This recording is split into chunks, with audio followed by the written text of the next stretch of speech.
Bonjour, bienvenue à tous et à toutes dans ce quatrième stream de la saison 2023-2024 du Gaming Lab de l'Université de Caen.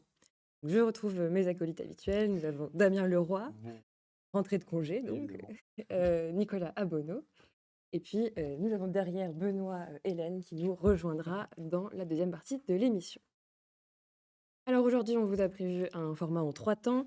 Donc on va faire un retour sur notre bootcamp, notre formation intensive à la ludopédagogie a eu lieu, du 6 au 10 novembre dernier. On va faire un petit retour d'expérience. On va ensuite, prendre un temps pour discuter des usages pédagogiques du jeu vidéo. Donc on profite, d'emblée pour, vous dire de poser toutes les questions que vous voulez. On a en régie Arthur et Lucie, que je n'avais pas encore, mentionnés, donc je répare cette erreur. Arthur et Lucie qui sont là pour répondre à toutes vos questions et qui viendront aussi, intervenir. Et puis, dans un troisième temps, on passera en revue les actualités du Gaming Lab et notamment les derniers jeux testés. Alors, comme évidemment, on aime bien nous aussi jouer, on a prévu de faire la deuxième manche de notre jeu qu'on avait commencé la dernière fois. Donc, mes invités doivent placer un mot au cours de l'émission et vous allez devoir, dans le public et aussi vous à la table, deviner quel mot les autres joueurs ont dû placer. Ah, la dernière fois, Comment ça? c'est quand on entend le mot Ah, tu qu'on doit peux dire, tu as tout à fait le droit, ça marche. de faire des hypothèses pendant l'émission. Avec une petite variante, c'est que là, c'est Lucie qui a choisi, vos mots et qui vous les a attribués. On la remercie. Donc on va, commencer, tout de suite avec, un retour sur notre bootcamp. Donc, petit rappel des faits, hein, ça a eu lieu, c'était une formation intensive, donc qui a eu lieu, sur 5 jours, du lundi au vendredi, les 6 et 10 novembre dernier, de 9 heures à 23 heures. On avait 19 participants, des enseignants, des ingénieurs pédagogiques qui venaient de Paris, du Havre, de Grenoble, de Poitiers et puis cette année, on avait pas mal de Caennais, également, donc on se recentre aussi un petit peu sur, des enseignants, de la fac de Caen. Donc, on va faire un premier point sur quels étaient les objectifs de ce bootcamp. Alors, comme la première édition, on est toujours sur trois objectifs pédagogiques. Euh, le premier, être capable de concevoir un dispositif mobilisant le jeu. Le deuxième, être capable d'animer et d'évaluer un dispositif mobilisant un jeu pédagogique. Et enfin, développer sa culture vidéo, enfin, culture ludique. Et donc, pour ça, on mobilise plusieurs types de jeux, donc du jeu de plateau, du jeu vidéo, du jeu de rôle, du jeu vidéo en VR, et puis un petit peu de jeu de rôle grandeur nature, mais voilà, c'est un peu léger. C'est les débuts, C'est les du débuts, voilà, tout GN, à fait. Donc voilà OK. pour les trois objectifs. Et alors justement, comment est-ce qu'on essaye d'atteindre ces objectifs? Comment concrètement ça se déroule une semaine de bootcamp? Euh, eh bien, donc on accueille nos apprenants donc, du lundi midi au vendredi midi. Et puis on alterne en fait entre des apports théoriques, des ateliers et ensuite des sessions de jeu. Et pour cela, on respecte en fait la méthodologie qu'on a développée au CEMU, donc la méthode Loop. Donc à savoir quels sont les objectifs en fait du jeu qu'on va faire, donc pourquoi y jouer en formation, à quoi joue-t-on, joue-t-on, comment prend-on du plaisir à jouer, Ouais. Important. Et euh, le thème. la thématique du jeu. Ouais. Et puis on recommence. Donc voilà, on aborde en fait ces éléments-là sur des apports théoriques, puis on fait un atelier en rapport avec ce qu'on a vu, et enfin une séance de jeu qui n'est pas forcément liée en fait à ce qu'on a vu le matin ou l'après-midi, mais qui va permettre de faire sens avec ce qu'on a vu par contre en atelier, parce que à l'issue de chaque session de jeu, on va prendre le temps d'analyser ce qu'on a fait et d'avoir une posture réflexive. Et tout ça s'inscrit aussi dans un cadre plus large, dans un grand jeu, donc peut-être tu peux nous parler, Nicolas? Ouais. Toute la semaine est gamifiée autour d'un jeu, ouais, une thématique de jeu qui se termine par un jeu de rôle. Chaque participant fait un jeu de rôle. Et le but, c'est de mélanger tous les médias et essayer de leur proposer un univers qu'on crée en plus. Ça, c'est la science-fiction. Il y aura peut-être Mmh. un nouvel univers pour la prochaine édition, parce qu'on en a un peu marre de. Ça fait 3 fois qu'on évolue, ça c'est sympa. C'est-à-dire que Ouais. le Mmh. premier bootcamp, on a écrit une histoire, les gens du bootcamp ont influencé cette histoire. Et sur le deuxième, et là, le troisième, ils avaient du coup le résultat des 2 autres bootcamps en histoire. Et oui, le truc, c'est de les immerger dans un jeu pendant une semaine, inscrits vraiment dans chaque atelier qu'ils vont avoir, et avec des votes. Enfin, il y a tout un truc. Oui, ça vaut peut-être le coup Ouais. d'en dire un mot. On a Ouais, bah des en gros, ils représentent des factions qui sont à l'intérieur de l'univers du jeu, et chaque faction a ses propres intérêts. On s'est inspiré d'un jeu qui s'appelle le Dilemme du Roi, qui mmh est un jeu de vote très narratif. Et on a repris les mécaniques. C'est vraiment un exemple de gamification pure, quoi. On reprend un jeu et puis on le fait à notre sauce. Et donc il y a une histoire qui se déroule, et à certains échelons, on leur demande de prendre une décision sur des événements qui se passent dans l'univers du jeu. Et le but, c'est de faire des points. Ils ont une stratégie, chaque faction a une stratégie qui lui est propre, qui est antagoniste des autres, évidemment. Enfin, ils sont en opposition. Et selon ces stratégies, bah, ils doivent prendre les bonnes décisions pour que. Pour rappeler vite fait le dilemme du roi, on a un royaume, on administre un royaume, c'est des familles qui administrent un royaume. Et en fait, il y a des curseurs de bonne santé du royaume, et en fait, ils doivent jouer là-dessus pour prendre une décision, pour que ça concorde avec leur stratégie pure. Et là, on a fait un petit twist. Première fois, c'est qu'on a ajouté une 5e faction Secrète, ouais. secrète pendant le jeu. En fait, chaque groupe avait un espion dans son groupe qui était en fait partie d'une 5e faction, mais qui était complètement intégré à l'histoire. C'était voilà, pas une bagarre, donc ça. Bah, ce qui est pas mal, c'est que c'est en joue une course au point en fait pendant une mh. semaine. Ouais. Donc il y a un vrai challenge, il y a une compétition. Et cette année, bah, donc toi, Arthur, Lucie, vous aviez conçu aussi une peut-être la course au Gilou, comment on l'avait appelé, je crois. Oui, pour quelques Ouais, Gilous de pour plus, quelques Gilou de ouais. plus. Et chaque année, ouais, on cachait un petit jeton qui valait un peu plus de points. Et là, vous aviez conçu un jeu d'enquête qui était pas mal du tout. Donc ça a apporté une plus-value quand même. Pour certaines équipes, oui, ça a vraiment aussi, été un moteur de Ça a la été semaine, game changer. on voyait pendant les pauses, des gens chercher partout, puisque donc leur monnaie, ce sont des jetons qui, permettent à la Poker, fin, ouais. voilà, jetons de poker, qui permettent pendant la semaine de voter Ouais. et puis à la fin de gagner des points, enfin de C'est ça. Bah, Il y a la un table classement à la fin. classement et puis table des lots. Ouais. Ils ont tous un cadeau, c'est un jeu. Et selon le classement, ils choisissent plus ou moins avant les autres, mais bon. on est récompensé, Ils ont tous un jeu, ils sont contents, même Et s'ils puis sont. important, ils ont du choix jusqu'à la fin. On prévoit plus Ouais, de ouais, il y jeux a toujours que plus de de lots. personnes pour Ouais. pas avoir l'effet déceptif à la fin. Bon, bah, je n'ai pas le choix, ce sera celui-là. Donc on essaie Ouais. vraiment de garder du choix jusqu'à la fin. Oh, puis ils s'arrangent entre eux et tout. C'est bon enfant. Il n'y a pas de bagarre, j'ai dit. Non, ça non, va. du tout, du tout. Et puis la bonne ambiance est de mise, le tutoiement. La bienveillance. Respecter le début, ouais. Et puis, tu parlais donc des différentes activités qu'on leur propose, systématiquement chaque jour et donc ces activités-là sont aussi, des moyens de gagner des jetons. Ouais, tout Ouais. à fait. Quand on a une activité donc en groupe, les fois où on a des restitutions ou quand on vient évaluer qualitativement les activités, en fait, on attribue des points en fonction de notre appréciation.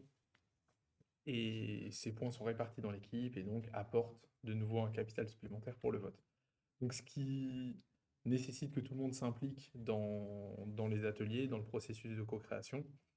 Et on récompense également les sessions de jeu, donc avec un classement. Donc,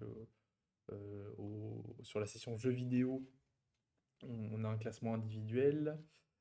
Sur les sessions de jeu en réalité virtuelle, on a un jeu qui nous permet de dire si l'activité est réussie ou non. Donc, c'est un jeu de désamorçage de bombes. Donc au timing, pareil, un classement par groupe. Et voilà, à chaque fois, ils ont un nombre de points plus ou moins élevé à la fin de l'activité, et donc ils ont intérêt à performer à chaque fois. Et alors on le voit, c'est très plaisant et qu'est-ce que ça apporte, en plus de gamifier à ce point-là notre formation? Bah, pour nous, l'objectif, c'est d'être cohérent puisqu'on leur propose une formation à la ludopédagogie. Et au départ, on s'est dit, mais c'est évident qu'il faut qu'on gamifie en fait cette Mmh. semaine et qu'on leur propose plusieurs aspects du jeu, qu'ils puissent le voir toute la semaine et initialement, on avait même pensé, alors c'est pas pour cette session-là, mais d'avoir un jeu en transmédialité où chaque session de jeu était cohérente avec l'univers qu'on leur proposait. Mmh. Donc on était sur un scénario futuriste, voilà, dans Arcadia, et donc on voulait choisir que des jeux de plateau futuristes, raccrochés à la thématique, jeux vidéo de nouveau futuristes, et voilà, on voulait garder cette cohérence. Et on s'est rendu compte sur la deuxième session que ça pouvait en fait desservir aussi un peu le propos de se brider sur des jeux en cohérence avec l'univers, mais voilà jusqu'où on est allé. OK, donc ça donne envie, j'espère aussi à de futurs, Évidemment, participants. venez. Est-ce que peut-être on peut donner quelques exemples d'activités qu'on a proposées, pour, et comment on les faisait, répondre à certains points théoriques aussi? Oui, on avait fait des scénarios, enfin des ateliers game design où par exemple on leur proposait des boîtes de jeux où on avait décelé en fait un potentiel de détournement. Et avec le matériel dédié, enfin le matériel disponible, pardon, donc à chaque table ils avaient une boîte de jeux différente, un objectif pédagogique, et ils devaient construire un jeu en se servant du matériel qui réponde à l'objectif pédagogique, enfin, qui permet de mobiliser cet objectif pédagogique en incluant briefing, débriefing sur un temps donné. Donc c'est un exercice un peu périlleux. Mais on a eu des des Et des à des chaque fois, très en fait, on beaux. a, on a des super productions. Ouais. À chaque fois, en fait, on s'étonne quand on fait le petit bilan entre nous à la fin de la journée ou fin de la semaine. De dire que quand même, enfin, le niveau, en fait, est quand même relativement haut à chaque fois. Enfin, c'est super plaisant pour nous. Je sais pas ce que tu en penses, Nicolas, Ouais, mais oui, enfin, à carrément. chaque fois, on est Ouais. fiers d'eux. Ouais. Et on a aussi une grande, game jam, donc sur une journée, les joueurs doivent, Allez, le jeudi. mettre en place, enfin, mettre au point un prototype de jeu. Est-ce que vous voulez nous dire un peu comment ça s'est passé et peut-être revenir sur quelques exemples de prototypes qui ont été imaginés? Ouais. Bah, peut-être, Nicolas, si tu veux. Ouais. Alors je me souviens de pas tous, malheureusement, mais parce qu'on se répartit pour aller sur les tables. Il y avait un jeu sur des fleurs qui était très cool. C'est un jeu de gestion de projet. Ouais, c'est ça, un jeu de gestion de projet où ils devaient planifier comment ils allaient. Enfin, il fallait qu'ils construisent un jardin, un souverain, c'est une commande d'un souverain. Il fallait qu'ils planifient un jardin, la construction d'un jardin. Et du coup, ils devaient réfléchir en avance ce qu'ils allaient faire comme parterre de fleurs, etc. Puis il y avait des fleurs à récupérer. Il y avait un jeu sur du lobbyisme, si je me souviens bien, Mmh. avec des profils de lobbyistes et ils devaient. C'est un peu un jeu Un peu jeu de rôle. ouais, de conseiller municipal, je dirais, où ils, ils travaillent sur une ville. Chaque rôle représentait en fait une entité Ouais, dans la c'est ville. ça. C'était pour des étudiants qui étaient plutôt en aménagement du territoire, Ouais, si je me c'est ça. souviens bien? Ouais. Urbanisme. Ouais. Et voilà.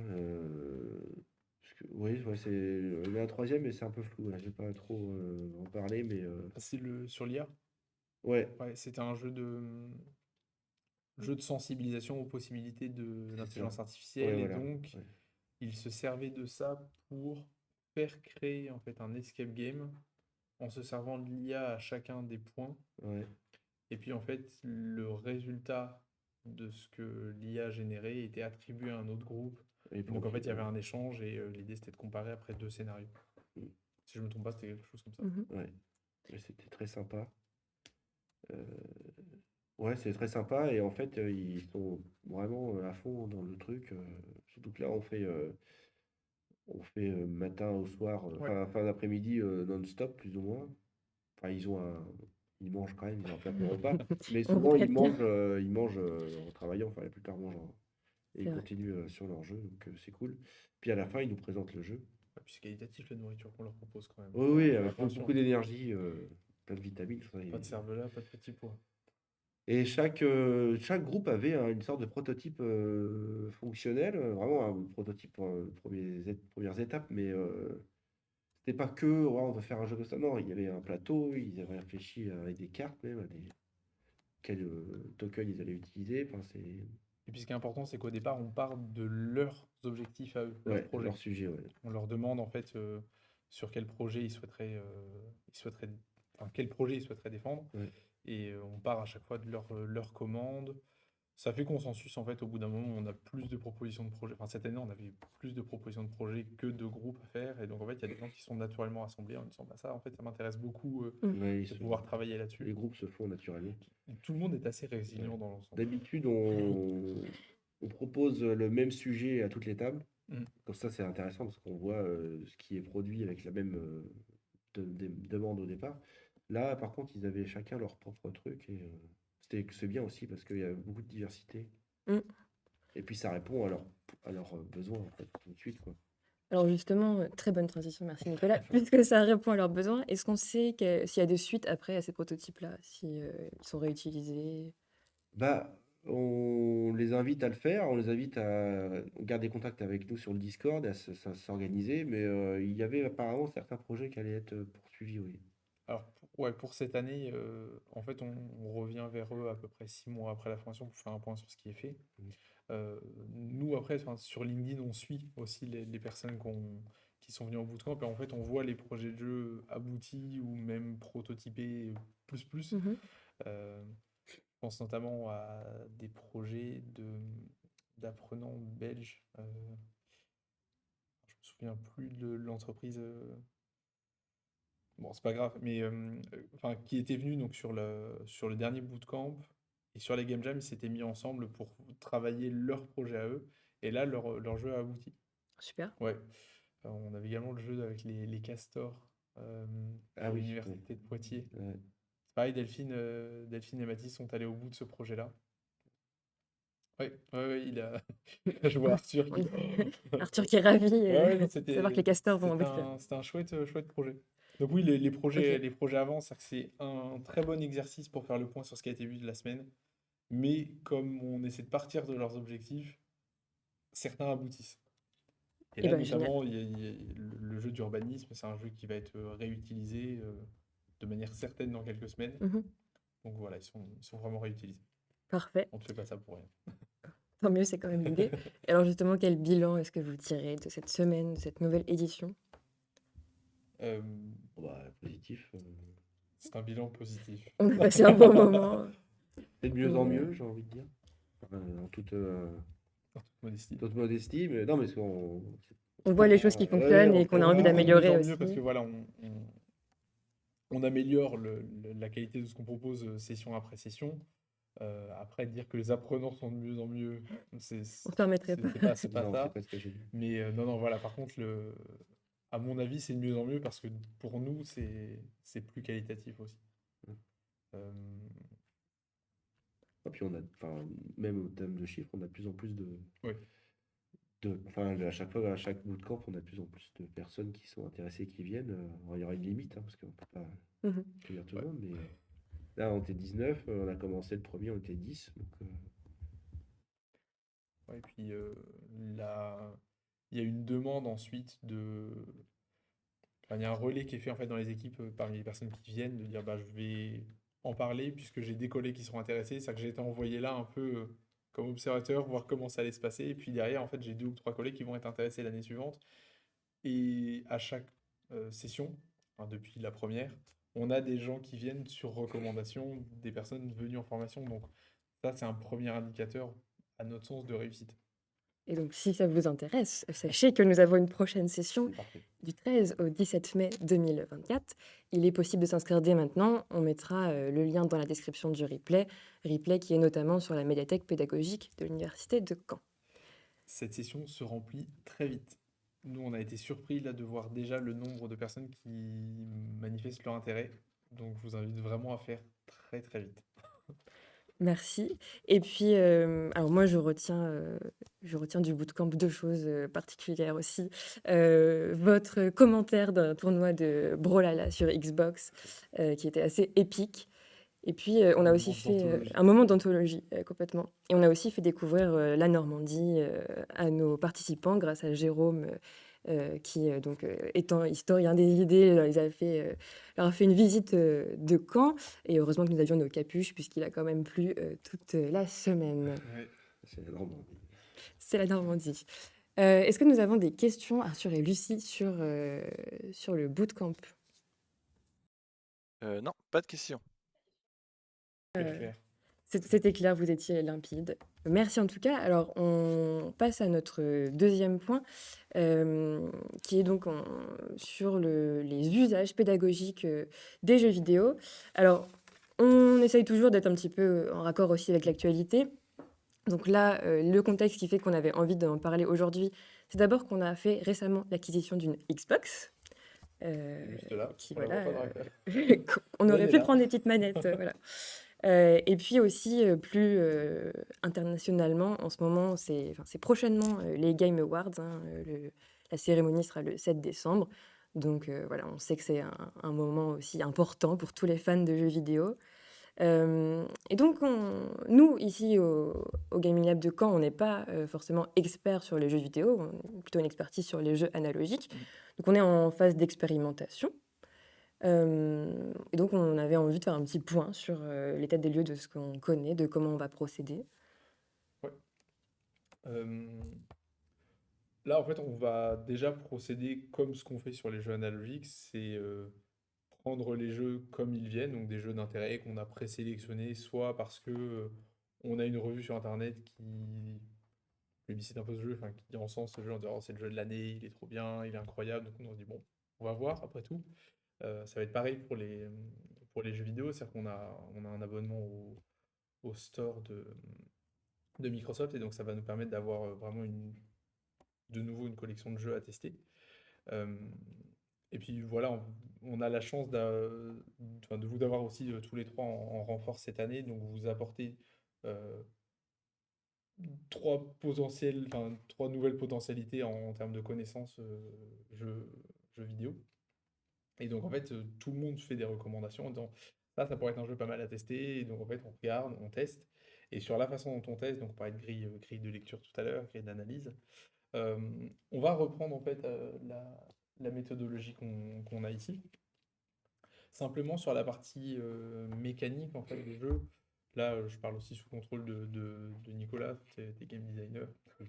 Euh, Ah, ah, euh, ça va fonctionner un peu différemment. Là, on est plutôt sur des briques vidéoludiques. Euh, donc, c'est pas tout à fait les mêmes mécaniques que sur les jeux de plateau. Là, je renvoie vers le site de Julien Alvarez de Ludoscience qui décrit toutes les briques vidéoludiques et de manière exhaustive. Donc voilà, on va reprendre ce processus-là euh, de nouveau pour déterminer une potentialité pédagogique. Mais voilà, on va prendre les jeux aussi comme ils viennent et en game session, comme on fait pour les jeux analogiques. Alors, comme tu le disais, on a aussi la chance d'avoir dans l'équipe Arthur, qui est chercheur, jeune chercheur aussi sur un corpus de jeux vidéo. Donc, on va l'accueillir parmi nous pour lui laisser la parole. Est-ce que avant, Nicolas, tu veux nous dire aussi, toi, quel intérêt tu y trouves à l'acquisition de cette Xbox et comment tu as envie qu'on travaille avec? oh là, bah déjà c'est bien d'avoir une Xbox, On est content. On est super. content. Encore des problèmes à régler sur le réseau, tout ça, mais nous on s'en sert déjà au bootcamp, donc on voit déjà l'intérêt. Après, spécialement, non, c'est à creuser, quoi, mais je pense qu'il y a beaucoup de potentiel, beaucoup de jeux qui cachent un intérêt pédagogique certain. Pour nous, c'est un nouveau terrain en fait. Ouais, C'est quelque chose qui est déjà c'est défendu en fait aussi en France. Il y a Mm. c'est déjà décrié. Nous, notre spécialité, c'est plutôt le jeu analogique. Donc en fait, on va sur un nouveau terrain. Et notamment, tu me disais donc à Lille, Ouais, c'est un peu leur spécialité, donc, ouais, notamment avec le DU de Julian Alvarez. c'est ça. Et donc nous, on arrive pas en se posant en spécialiste, Non, mais non, en du tout, du curieux, tout. et on a envie Tout d'apporter à ça fait. en plus. Bah, pour être cohérent, voilà, notamment sur des temps bootcamp ou sur l'accompagnement des enseignants tout au long de l'année, ça nous permet d'avoir une nouvelle corde dans notre arc, tout simplement. Complètement. Alors, je vous laisse peut-être faire ouais, le changement transition. entre Arthur et toi. Et puis, tu ne nous quittes pas, hein, tu Non, non, reviens je reste dans le bientôt. coin. Et on accueille Arthur. Et nous accueillons donc Arthur. Bienvenue, Arthur. Merci. Arthur qui a un mot à placer Bonjour. aussi, hein, on le J'ai rappelle. des mots à placer, des Des choses mots. à dire, puisque là, Non, Je bah, pense avoir merci. trouvé celle de Florine et je vois sur un jeu de regard que je pense que tu as eu le mien aussi. Oui, mais moi j'avais lu les vôtres. Ah, Alors, dans le public, est-ce que, Lucie, La on a des triche. gens qui ont trouvé des mots déjà? Pas encore. Par contre, si vous voulez, on a une participation de Tagablou au sujet des jeux vidéo utilisés en cours qui nous disait que en classe de seconde, son enseignant avait utilisé Assassin's Creed Unity pour présenter sa session. Ok, ok, super intéressant. Pour le coup, ça me surprend pas des masses. C'est pas étonnant Ouais. non plus. C'est le genre de choses qui arrivent très très souvent. Ah, dans la licence Assassin's Creed, Oui, en plus. c'est Ouais, souvent c'est mis ça. en avant le contexte pédagogique est mis en avant de manière assez explicite et pour le coup, là où nous, on essaie de rendre explicite ce qui est implicite, là, sur la licence Assassin's Creed, l'objectif, enfin, la potentialité pédagogique, alors notamment historique, est vraiment mise en avant par la licence. Et d'ailleurs, ça tombe bien que tu parles d'histoire. Hein, C'est préparé, c'est incroyable. C'est on se connaît. préparé, on se connaît depuis des années maintenant. Moi, je voulais faire un point jeu pédagogique, retourner un peu sur voilà, l'histoire des jeux pédagogiques qui ont existé, parce que on pense jeux vidéo, on pense tout de suite à Space War qui est sorti en 80 et quelques, je n'ai plus exactement la date. Mais on ne pense pas en fait assez aux jeux pédagogiques, parce que les jeux vidéo, c'est pas que de la culture, en tout cas comme les bouquins où on va lire pour le plaisir, il y a aussi des jeux pédagogiques qui existent. Et on a le cas de The Oregon Trail, donc Damien, tu m'as dit que tu Ouais, connaissais, c'était alors un moi, des j'avais premiers jeux. joué sur mon tout premier PC. Ouais, J'ai monté c'est... moi-même, alors ça date. Hein. Donc ça date d'il y a très longtemps. Alors, tu disais C'est... 71 ou 75, mais Ah, c'était la attention, réédition on pour spoil pas, moi. on Ouais. spoil pas, attention. The Oregon Trail, c'est commercialisé en 85. Donc c'est sur Apple II à l'époque, donc ça date quand même. Ni toi ni moi n'étions nés. C'est ça, c'est pour petit rappel, 85, c'est l'époque où sort Super Mario Bros, Ghost and Goblins, où on joue le roi Arthur, qui doit tuer des vampires, des géants et des morts-vivants. C'est la sortie aussi de Duck Hunt, voilà, où on tire sur des Un canards. stand, Il y a un chihuahua qui passe. Non, c'est quoi? C'est pas un Si, c'est un chihuahua? chien. C'est un chien? Ouais. C'est ça mais c'est pas un chihuahua. Non. Je sais plus. Bref. Et aussi, plus important, Tetris. Mais pas en Europe, en URSS. Il sort en 85, en Europe, il sort en 87. Et donc, The Oregon Trail, c'est un jeu qui a été fait par Don Rawitsch, Bill Heinemann et Paul Dillenberg. Il faut savoir que ils ont été reconnus comme les créateurs officiels seulement en 95, donc 10 ans plus tard après la sortie du jeu. Fabuleuses années 95. Fabuleuses années. Ouais. Mais The Oregon Trail, il est commercialisé en 85, mais il est développé en 71 d'abord, dans une école au Minnesota, dans un collège notamment, par Don Rawitsch, qui a l'idée en fait d'animer un cours sur la vie des pionniers sur la piste de l'Oregon en 1847. Et donc il a l'idée de faire un jeu analogique d'abord, sauf que ses colocataires et collègues enseignants, Bill et Paul, arrivent sur les lieux et se disent bah tiens, ce serait bien quand même de faire un jeu vidéo, parce que c'est le début. Et donc c'est un jeu qui propose en fait des textes à choix stratégique. Donc on a vraiment des textes sur la vie des pionniers, tout ça. On a une gestion de ressources aussi, on doit gérer sa nourriture, ses munitions, parce que forcément, il faut aller dehors pour taper les autres, se protéger, tout ça, et aussi la santé des gens.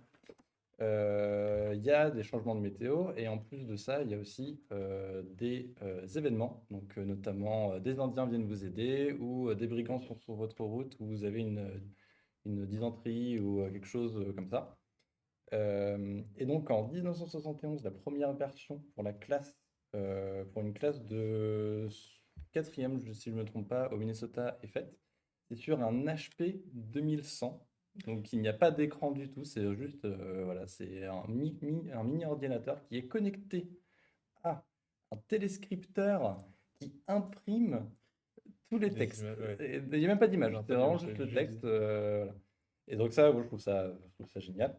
Donc c'est vraiment purement textuel, c'est fait en quelques semaines. Donc voilà, il y a quelques bugs qui sont corrigés en fait au fur et à mesure que les étudiants jouent en fait à ce jeu-là. Et apparemment, c'était tellement un gros succès en fait dans cette école-là que il y avait une queue qui dépassait en fait la salle de classe, en fait. En sachant que c'est un mini ordinateur qui n'était disponible que pour tout un district de Ah collège. oui. Le mini ordinateur donc avait donc le jeu installé dessus. Il a fait le tour de plein de collèges et donc plein d'autres collèges a pu jouer à ce jeu-là, à tester du coup ce truc-là pour connaître un peu plus voilà la vie des pionniers la route de l'Oregon. Donc quand on dit le jeu pédagogique, c'est récent. Voilà, c'est Encore pas un autre récent. exemple. C'est Encore un ça. autre exemple. Et ce qui est assez intéressant, c'est qu'à la fin du semestre, ça c'est un peu intéressant mais un peu triste aussi en même temps, à la fin du semestre, en fait, ils récupèrent, donc les créateurs Don Rawitch, Bill et Paul récupèrent le code source parce que à la fin du semestre, en fait, l'école le supprime du mini-ordinateur. Ouais, Chouette. voilà, donc c'est si, voilà, l'école à cette époque-là, j'imagine, je sais pas. Et en 74, le jeu revient parce que Don Rawitch est engagé au MEC, alors pas le MEC, le garçon, le MECC, qui est le Minnesota Educational Computing Consortium, qui est en fait une organisation qui est spécialisée dans les logiciels éducatifs. Et donc, ils ont chez eux un ordinateur central, un gros ordinateur qui sert de serveur, qui est connecté au terminal de toutes les écoles du Minnesota. Et donc, ils installent le jeu. Donc, c'est Don Rawitch en fait qui demande l'autorisation à Bill et Paul justement de recopier le code, tout ça. Donc, il a l'autorisation, tout ça. En un week-end de Thanksgiving 73 ou J'adore. 14, Ah, c'est incroyable. c'est L'histoire incroyable. est folle. L'histoire est folle. En un week-end de Thanksgiving, il recopie en fait tout le code en entier en corrigeant des bugs. Il améliore aussi le système des événements en rajoutant notamment des nouveaux événements, en les améliorant ou en supprimant quelques-uns. Mais aussi, c'est pas seulement des événements qui sont pris au hasard, c'est pas arbitraire son choix, c'est des événements qu'il a choisis, qu'il a intégrés sur des carnets de voyage de véritables pionniers de l'Oregon. Et aussi, il réintègre quelques éléments qui sont liés justement aux natifs américains pour essayer de montrer une image positive justement des natifs. Parce que il y a beaucoup de témoignages qui montrent que justement les natifs américains n'attaquaient pas en fait les pionniers, mais justement les aidaient. Donc ça, c'est génial. Il y a vraiment voilà, toute une amélioration sur la gestion des ressources, tout ça. Et donc en 75, le jeu il est publié en fait sur l'ordinateur central justement du MECC, où en fait, tous les terminaux de tout le collège, tous les collèges du Pour Minnesota. permettre au collège en fait de pouvoir y Voilà, jouer. c'est ça. Pour Ouais. pas être Et, dépendant d'une suppression en fin c'est d'année. ça, donc un espèce de mini Game Pass en quelque sorte, on pourrait dire. C'est assez rigolo. Le Où, mec Game Pass. donc c'est vraiment le méta Game Pass, c'est le Game Pass avant l'heure, et c'est ça qui est impressionnant, je trouve, c'est comment déjà à cette époque-là, qu'il n'y a pas trop Internet au début, donc comment ils passent voilà, d'un Mutualisation de endroit à ressources. mutualisation de ressources, c'est super intéressant.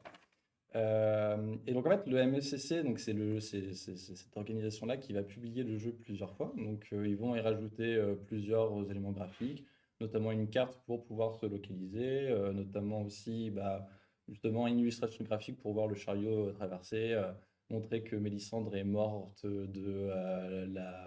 du choléra, variole, genre de la ouais. variole ou ce genre de choses-là. Donc très très fun aussi comme jeu, voilà, mais aussi très éducatif.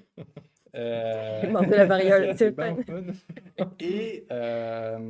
Et donc justement, tous ces éléments graphiques-là, donc je le rappelle, les créateurs Don Rawitch, Bill Heinemann, Paul Dillenberg, je les répète parce qu'ils ont été reconnus que 10 ans plus tard, en fin de compte. Moi, je me suis Au- attachée à Bill et Paul. Voilà, donc, Don, Bill et Paul Donc, ne oui, sont Don. reconnus par les créateurs du jeu à l'anniversaire du coup au Mall of America, qui est le plus grand supermarché du monde en fin de compte, qui est au Minnesota du coup. Je m'attache en fait aux éléments graphiques de ce jeu-là parce que en 2016 sort un autre jeu qui n'a absolument mais rien à voir du tout avec The Oregon Trail, qui s'appelle Death Road to Canada, qui est un jeu qui a été développé par Rocket Cat Game et Matt Garden, qui reprend exactement le même gameplay à base de texte où on joue des Américains qui doivent s'enfuir des États-Unis pour rejoindre le Canada parce qu'il y a une invasion de zombies. Ok. Et le seul endroit sûr où les zombies n'ont pas mis les pieds, c'est le Canada. Donc on retrace un peu comme The Oregon Trail, justement, cette exode en fin de compte à deux survivants qui veulent aller d'un endroit à un autre, avec des événements, donc des bandits qui viennent nous attaquer. On a justement des personnes qu'on va sauver, des personnes qui vont nous trahir, des choses comme ça. Et c'est là où on peut voir en fin de compte ce lien avec l'articulation entre l'esthétique du jeu et la symbolique du jeu, où en fin de compte on a vraiment le même gameplay, mais une esthétique qui est différente. Et encore une fois, genre j'ai pas trop fait mes recherches, mais en tout cas Death Road to Canada, je suis pas certain qu'ils aient vraiment pris The Oregon Trail comme inspiration. Je suis pas certain, Mhm. faudrait vérifier. Mais enfin, je trouvais ça super intéressant que vraiment, donc en 2016, c'est plusieurs années plus tard, vraiment 30, 40 ans, je ne suis pas très bon en calcul mental, mais c'est vraiment plusieurs décennies plus tard, en fait, on retrouve exactement le même gameplay, mais avec une esthétique différente. Et je trouve que c'est intéressant, parce que dans le jeu pédagogique, il y a un jeu commercial, Oui, c'est ça et aussi. Ouais. ça aussi qui est super intéressant, comment, Là où nous, justement, voilà, on est plutôt sur le jeu commercial, passé sur un jeu c'est ça, pédagogique. voilà. Mm. Donc voilà, c'était l'histoire de The Oregon Trail. Mais, Voilà, C'est vraiment une chronique incroyable. mais oui, voilà. mais Père Castor, raconte-nous Bah, The mais Oregon voilà, Trail. voilà, je vous en prie. C'était Voilà. passionnant pour de multiples raisons, parce que déjà, c'est un exemple de jeu pédagogique, mais en plus, ça nous a vraiment un peu immergé dans comment on crée un jeu Oui, aussi, ouais. il y a longtemps. Oui, il y a très très longtemps, ouais, ouais. Et donc là, c'était bien parce que c'était l'exemple du potentiel pédagogique appliqué à l'histoire plutôt. Ouais, c'est ça. Est-ce qu'on a d'autres exemples de peut-être ce que nous on compte faire aussi, mais de jeux à partir desquels on voudrait travailler ou de types de jeux? Euh, il y a plusieurs potentiels en fait qu'on décèle assez rapidement, alors notamment par recommandation quand on se déplace sur des colloques ou pour le coup par expérience dans des dispositifs que Jérôme a déjà expérimenté. Mhm.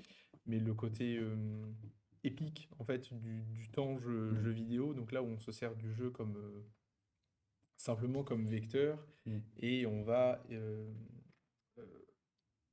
ouais, évaluer les élèves sur leur capacité à rendre épique un moment, donc Mm. notamment sur le commentaire de partie. Alors on parlait tout à l'heure de ce qui s'était passé au bootcamp, donc quand on avait commenté avec Nicolas, mais le fait de retranscrire ce qui se passe avec un vocabulaire spécifique, donc ça c'était recherché. Euh, je repense à Gaël Gisson de nouveau, on l'avait cité au Mm. bootcamp, on le recite là, mais on va l'avoir sur un stream, donc ça sert à rien que j'en dise plus, il vous en parlera pendant des heures.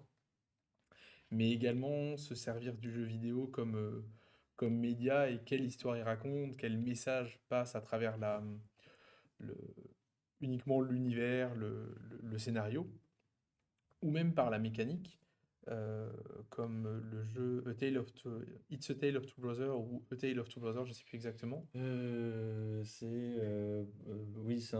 j'ai plus Voilà, exactement. c'est à mon avis l'un ou C'est l'autre, ça, On l'un ou mettra le l'autre, bon nom c'est dans ça. la Voilà, c'est description. ça. où en fait on joue avec un contrôleur. Et puis l'histoire fait qu'à un moment, on est 5, j'aille sur le spoil parce que c'est un bon jeu. Mhm. Le- L'histoire fait que on perd certaines possibilités via son contrôleur et que c'est lié Mm. à l'histoire. Donc en fait, là, on fait le lien entre l'histoire, la mécanique du jeu et le fait qu'on doit comprendre quelque chose Mm. parce qu'on est physiquement empêché de faire des choses dans le jeu. D'accord. Et donc le jeu permet ça et c'est super intéressant. Donc là, on se sert vraiment du jeu comme objet et les compétences sont plutôt axées sur l'univers, le scénario et la façon dont les mécaniques ont été pensées. Donc ça, c'est des potentialités Ouais. qu'on a décelées assez, Mm. assez rapidement. Après, là, comme ça, je vais pas avoir d'autres exemples tout de suite. Ben, alors, exemple concret, moi je vais pas en avoir. Cela dit, sur quelques jeux où en tout cas on a pu en penser. Alors là, je parle plus au nom de Lucie qui a fait ce jeu-là. Moi, j'y ai pas joué, c'est Lucie qui me parle surtout. Mais Spiritfarer, on a parlé dans une autre émission de Holdigon sur tout ce qui est l'accompagnement du coup d'une personne au moment de sa mort, en tout cas peu avant sa mort. Oui. Spiritfarer, c'est un jeu où on est un espèce de Charon, c'est le Charon, je sais plus Oui, comment le nocher des enfers, donc celui qui voilà. amène les morts aux enfers. Et en fait, on accompagne des esprits qui viennent juste de mourir et en fait, on doit les accompagner en faisant quelques quêtes. Donc, on a notre bateau, vraiment tous les déplacements, il n'y a aucun changement du tout, c'est tous les déplacements en bateau sont faits, on doit juste dire bah, on va là et en fait, le bateau va bouger tout seul à un endroit. Et on accompagne du coup les esprits en fait vers l'au-delà et ils doivent être prêts en fin de compte à partir. Mais pour être prêt à partir, il faut faire quelques quêtes pour eux, donc d'accompagnement. Voilà, peut-être il y en a un, peut-être je dis des bêtises, mais peut-être un qui a envie de manger des tartes ou je sais pas. D'accord. Voilà. Et voilà, c'est très mignon, mais en même temps, voilà, ça pose cette question-là, je trouve, qui est assez intéressante de l'accompagnement après la mort, comment on le fait, comment c'est fait tout ça, et ça touche à des sujets assez intéressants. Donc là, ce serait plutôt la partie thématique qui serait Ouais, exploitable ouais, aussi. c'est ça. Dans les jeux vidéo, j'ai l'impression que c'est surtout un peu comme avec la littérature ou le cinéma, où c'est vraiment surtout l'apport thématique qui peut apporter quelque chose après Bah, avoir tu en disais fait au d'autres niveau des exemples briques. de compétences qui pouvaient être Mais mobilisées voilà, Ouais, aussi. oui, c'est là où hors c'est jeu, quoi. on Ouais, se c'est sert ça. du jeu comme Oui, un voilà, vecteur, c'est et en ça. fait, c'est Ouais. tout le temps d'animation autour du jeu qui peut être intéressant. Donc nous, dans les prochaines semaines, l'idée, ça va être déjà de tester pas mal de jeux. De toute façon, on va alterner entre jeux Nos jeux nos analogiques. jeux analogiques, et des jeux vidéo. Et puis après, voilà, essayer de trouver aussi des façons de classifier comme on fait déjà pour Mm. les jeux analogiques, des retours d'expérience et voir après comment on peut détourner ça. Sachant qu'il y a déjà des typologies de jeux qui sont utilisées pour classer les jeux, mais nous, voilà, comment on va faire pour classer ces jeux sur des stores dans une ludothèque en ligne, je ne sais Ouais. pas encore. Mm, mm. Donc, à suivre. À suivre, voilà. Est-ce que nous avons des questions publiques? Pas pour le moment. Alors n'hésitez pas hein, si vous voulez. Un public qu'on- très calme, full en délire, calmement. Alors, Alors juste autant pour moi, on a une question de Mister Sikander qui demande ce qu'on gagne si on trouve le mot que vous devez placer dans votre conversation. mot, vous gagnez notre respect. Et vous gagnez le droit de nous peut-être proposer des mots pour la des session mots. suivante. On a une Xbox à gagner. Non. Ah non, Alors, non. peut-être que ce qu'on peut gagner à l'époque, Et la derrière. personne qui pose cette question, C'est voilà. Mr. Mr. pourrait être Sikander. embêté. C'est ça. Non mais voilà, vous aurez notre respect et le droit de proposer des mots à Lucie pour la session suivante, ce qui serait un gros privilège évidemment. On clôt le point jeu vidéo en rappelant aussi que dans le hall du CEMU en ce moment on a une belle exposition. Exposition qui s'intitule Le jeu vidéo échappe-t-il à la question du genre qui s'interroge sur la façon dont les représentations genrées sont véhiculées dans le jeu vidéo des années 70 à aujourd'hui. On a 12 très belles affiches qui ont été. Donc, c'est une exposition qui a été portée par Julian Alvarez, qui est donc professeur associé à l'Université de Lille et qui est affilié à l'INSPE de Lille. Donc, on les remercie d'avoir fait ce partenariat avec nous. Et donc, c'est une expo en accès libre. C'est une expo qu'on avait vue en fait ouais. avec Jérôme en colloque à Lille, un colloque jeu et enjeu. En fait, en la voyant exposer, on s'est dit, ce serait peut-être pas mal qu'un jour on arrive à l'exposer lors d'un bootcamp. Donc on était sur l'avant bootcamp à ce moment-là et voilà, maintenant c'est chose faite. C'est chose faite. Et donc, si vous êtes canet et vous avez envie de venir voir, c'est au campus 1, au bâtiment B, dans le hall du CEMU. Et donc, vous pourrez venir lire ces affiches. Il y a vraiment. Troisième étage, tout à fait. Accessibilité accessible libre sur quelles heures? Alors, par ascenseur ou au... C'est précis. L'ouverture des portes, je veux Ah oui, dire. non, C'est ça. Entre 9h et 9 et 12 et c'est ça. 14, 17. 9, 12, 14, 17, vous êtes les bienvenus. Donc, C'est par merci. ascenseur, Pas d'avion vélo, encore. pas d'avion, pas d'héliport. Merci beaucoup, Arthur, pour Mais de ce rien. magnifique point. Tu Ouais. vas switcher avec Retourner, Benoît, ouais. mais on garde la liaison avec vous parce Ouais, qu'on on s'appelle. aura aussi des questions à vous poser. Merci beaucoup. Merci. Et donc, on passe à notre dernier point qui est donc la revue des actualités du Gaming Lab. Bonjour Benoît. Bonjour. Bonjour Benoît. Bonjour. Bienvenue.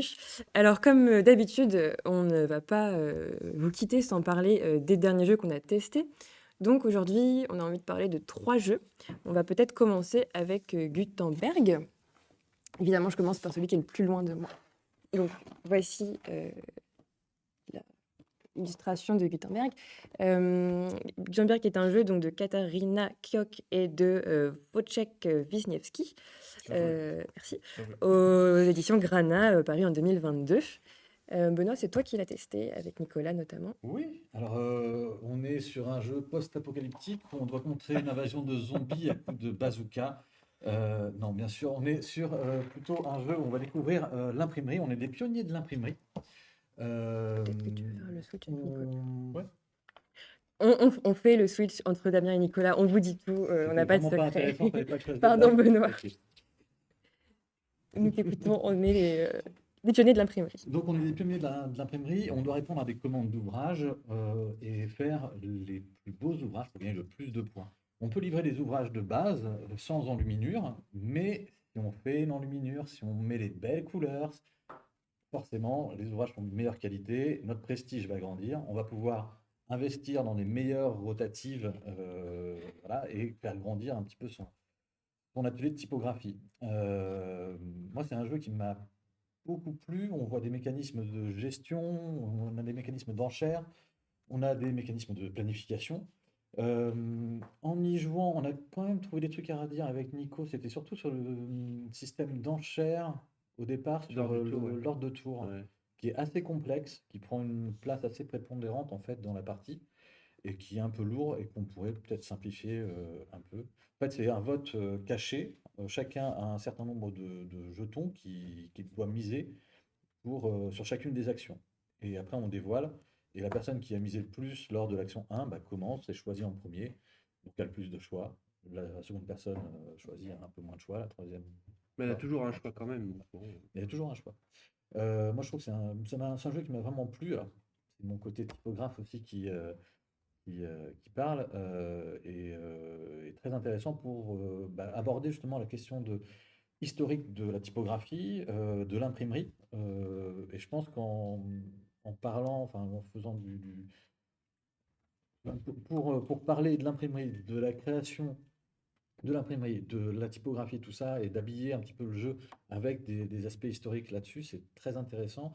On pourrait pousser sur peut-être découvrir différents types de caractères, tout ça. On ne parle pas du tout des différents types de caractères, mais enfin, voilà, il y a un potentiel fort, je trouve, sur ce jeu, qui m'a beaucoup. Donc, Après, Nico, je ne sais pas si tu as des choses à rajouter. Si, j'ai bien aimé y jouer. Le thème est vachement prononcé. Même dans le matériel, il y a des petites lettres ok. qu'on manipule, etc. Donc ça, c'est cool.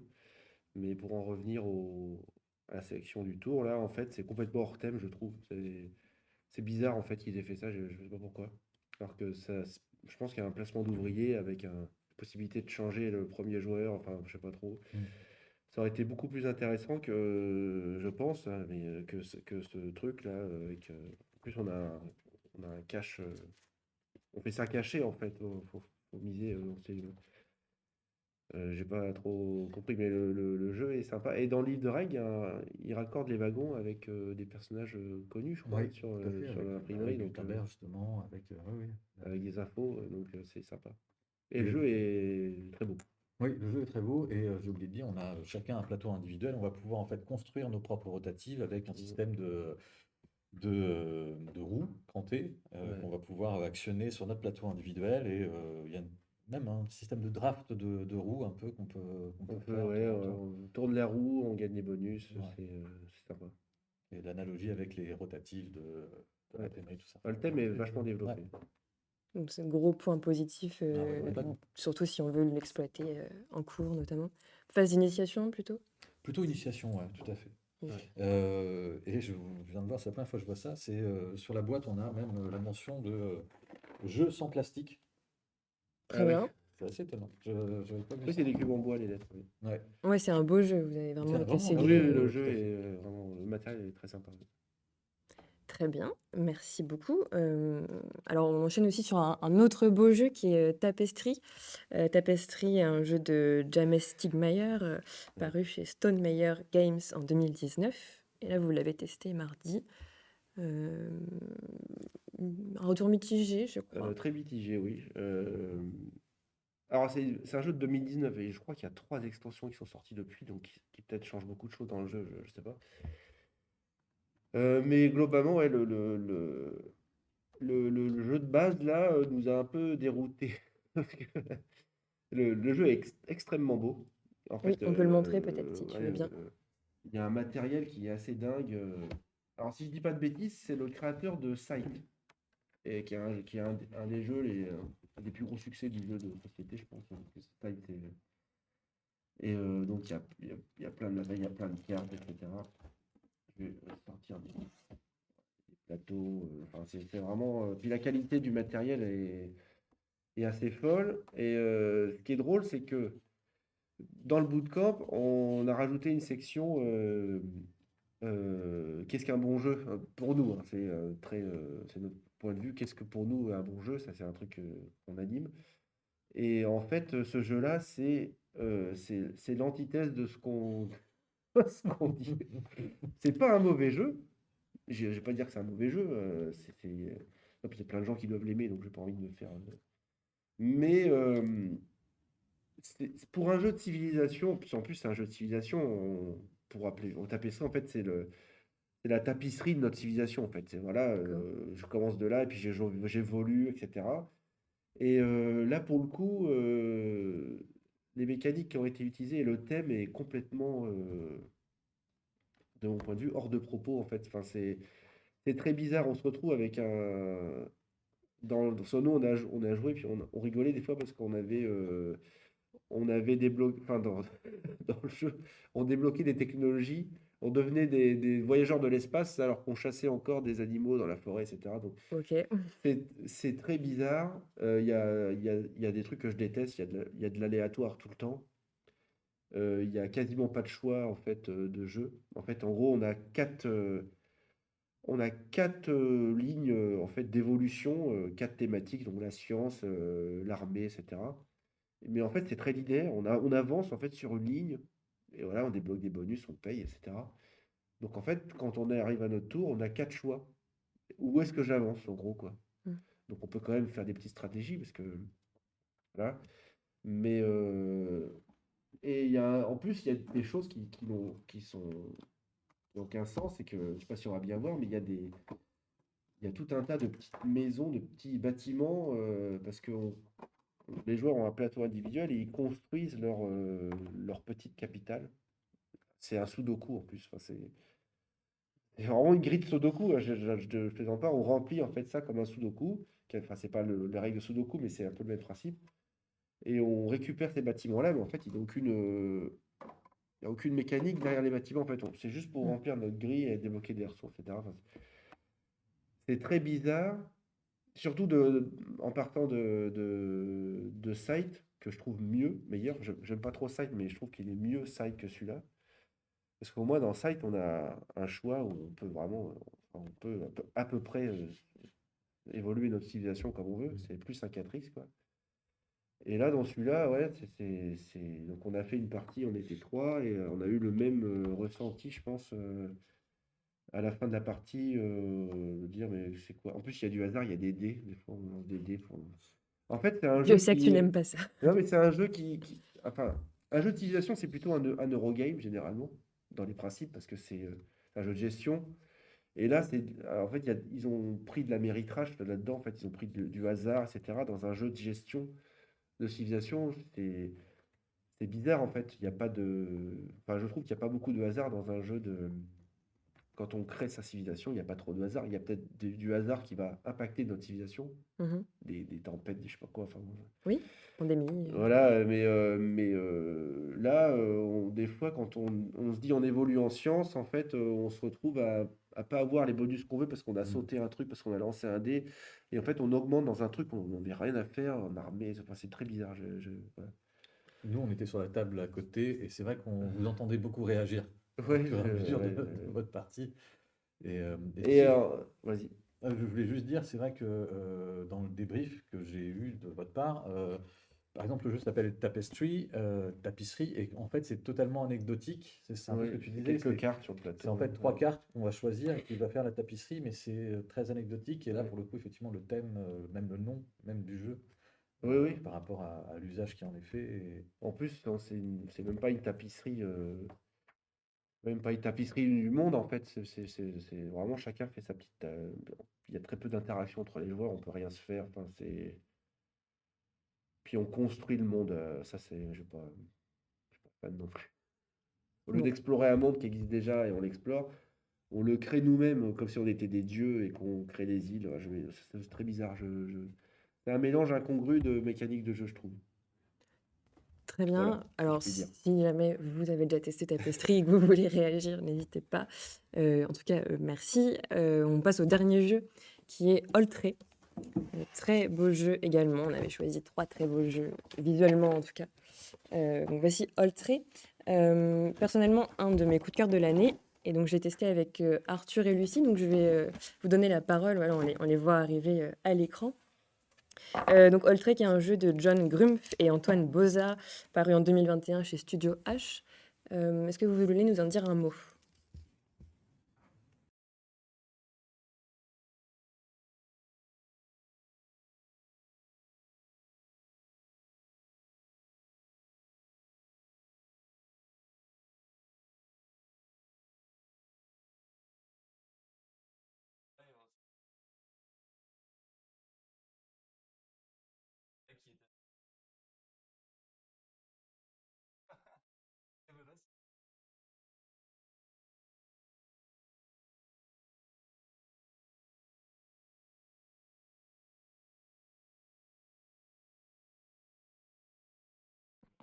Pas vraiment. Ah, c'est mieux, voilà. Euh, ok, je reviens en arrière. Donc c'est un jeu que moi j'avais testé, que j'avais conseillé du coup à Lucie et Florine. On avait testé avec Benoît et une personne mystère. C'était Agathe avant, je sais plus. Et Jérôme. Et oui, Lucie est plus grande que moi, Mister Sikanda.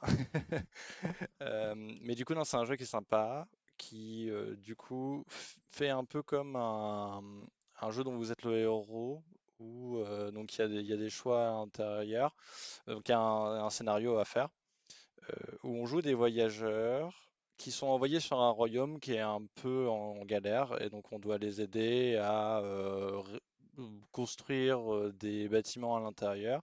Et il y a des scénarios spécifiques, donc genre un dragon qui arrive, on doit le détruire avant qu'il détruise justement le bastion. Ou là, le scénario qu'on a fait, c'était un portail qui apparaissait au sein du bastion et il y avait des choses qui venaient de l'intérieur, on savait pas ce qu'il y avait quoi, s'il y avait à l'intérieur. Et donc il y a des diablotins qui sont sortis, après il y a des gargouilles, et ensuite un gros démon.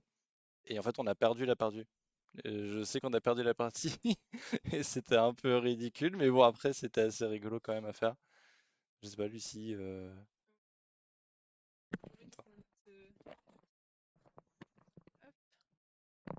Avec Florine, ouais, c'était notre première partie. On a bien aimé toutes les deux. Et personnellement, Florine pourra peut-être vous montrer le plateau après. Personnellement, j'ai surtout aimé la partie sur le côté avec le livre de comptes qui contient les événements en fait du jeu de rôle. Et le design en fait du plateau, pardon, aidait beaucoup à se mettre dans l'esprit, non seulement le rôle, on est des chevaliers, etc., mais des chevaliers dans un livre de contes. Et je trouvais que ça rajoutait une couche à la narration intéressante.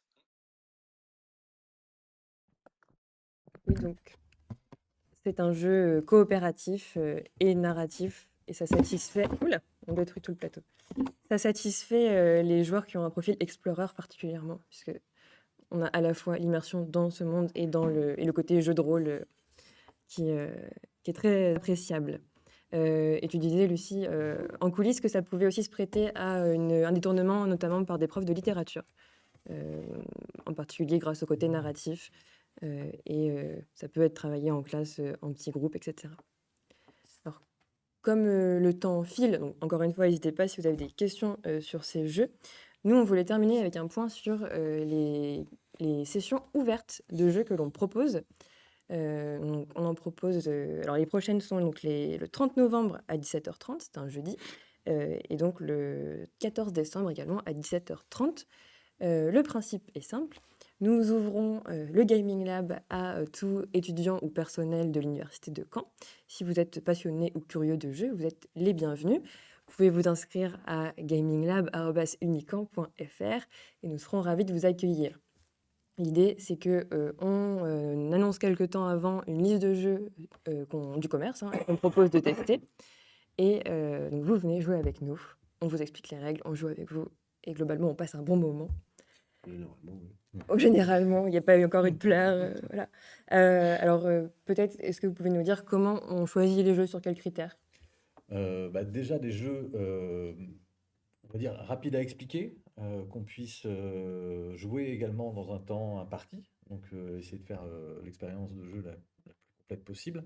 On essaye de faire une certaine variété de jeux, d'avoir par exemple un roll and write, par exemple un petit jeu de plateau, Des jeux qu'on connaît déjà. des jeux qu'on connaît, oui, Ouais. si on n'a pas à lire les règles devant tout le monde et à essayer de comprendre, c'est mieux. Euh, je te laisse Oui, c'est compléter ça, aussi. oui. Des thèmes différents, des jeux qui jouent de façon différente, et on essaie de proposer des jeux lesquels on a décelé un potentiel voilà, intéressant, pédagogique. Et voilà. Puis on joue. Et on joue. Voilà, là, pour le coup, c'est vraiment une session de jeu pleinement. Ouais. On essaye aussi également que ce soit des jeux plutôt, enfin, d'avoir des jeux récents, d'avoir des jeux qui sortent un peu de l'ordinaire parfois, enfin, voilà, pour que chacun puisse trouver un petit peu son compte, qu'il y en ait pour tous les publics. Donc, vous n'êtes pas obligé d'arriver avec un jeu en tête, mais vous pouvez aussi nous dire: Ah, j'ai vu que vous proposiez ça, j'ai vraiment très envie d'y jouer. La semaine prochaine, donc le 30 novembre, jeudi 30 novembre, on pense proposer notamment Welcome to the Moon, Room 25 et Villainous Marvel parmi une sélection. Donc venez nombreux, on sera ravis de vous y voir. Avant de clôturer ce stream, on va faire la résolution de notre grand jeu. Ah, j'ai oublié. Benoît, as-tu réussi à caser ton mot? Oui. Félicitations. Est-ce que quelqu'un dans cette salle ou dans le public pense avoir trouvé le mot de Benoît? Je me tourne aussi vers Damien, qui me dit non. Personne non plus en régie. Moi non plus. Benoît, peux-tu nous dire? Et au public, on n'a pas eu de... Et personne dans le public ne pense avoir trouvé le mot d'un des joueurs? Benoît, peux-tu nous révéler? Bazooka, Et à quel moment l'as-tu utilisé? dans l'explication de Gutenberg. Ah oui, avec un bazooka. Ouais. Félicitations. Merci. Tu t'en sors très bien. Nicolas, Ah non, je l'ai pas placé du tout, j'ai oublié même que je l'avais fait. on ne te félicite Et pas. mon mot, c'était superfétatoire. Ah, Ah, tu aurais pu peut-être, quand tu as parlé de tapisserie, Oui, mais en des plus, je l'avais mécaniques qui planifié fonctionnent. depuis, j'ai oublié. Alors, Damien, est-ce que tu as réussi à placer ton mot? oui. Est-ce que quelqu'un a trouvé le mot de Damien? Personne parmi nous. Alors, moi, je le savais, donc je n'ai pas le droit de jouer. Veux-tu nous révéler? C'était Cervelas. Oh, Félicitations. Et donc, tu as parlé des menus du bootcamp. Voilà, je dis qu'on ne servait pas ni de Cervelas ni de petits pois. Voilà. Donc, on peut le féliciter parce que Cervelas, c'était quand même pas évident à placer. Bravo. Lucie avait été particulièrement cruelle. Et toi, c'était Capuche, Florine? Tout à fait. Ouais. Bravo. Donc, tu as passé ton mot et trouvé le mien. Voilà. Effectivement, c'était Capuche pour ma part. Et donc, Arthur, tu avais aussi un mot. Est-ce que quelqu'un a trouvé son mot? est-ce que c'était pas galère? Non. Non. Damien non plus. Non. Dans le public, il n'y a personne. Alors, dis-nous. Moi, j'avais le mot chihuahua. Voilà. Et j'ai réussi à le placer. Ouais, de Duck Hunt. Mm. Félicitations. Donc, ce n'est pas vous qui déciderez des mots la prochaine fois. Ce sera sans doute Lucie qui aime être cruelle avec nous. En tout cas, merci beaucoup de nous avoir suivis. Retrouvez-nous en replay, parlez de nous. On est toujours ravis de vous avoir. Merci à vous d'avoir Merci répondu beaucoup. à mes Merci à toi. questions. Merci Damien Et puis, donc, on se retrouve pour un prochain stream le 14 décembre à 12h30. D'ici là, donc, n'hésitez pas encore une fois à nous écrire à gaminglab@unicamp.fr pour nous rejoindre aux sessions ouvertes. Passez une bonne semaine et à bientôt. Bientôt. À bientôt. Au revoir.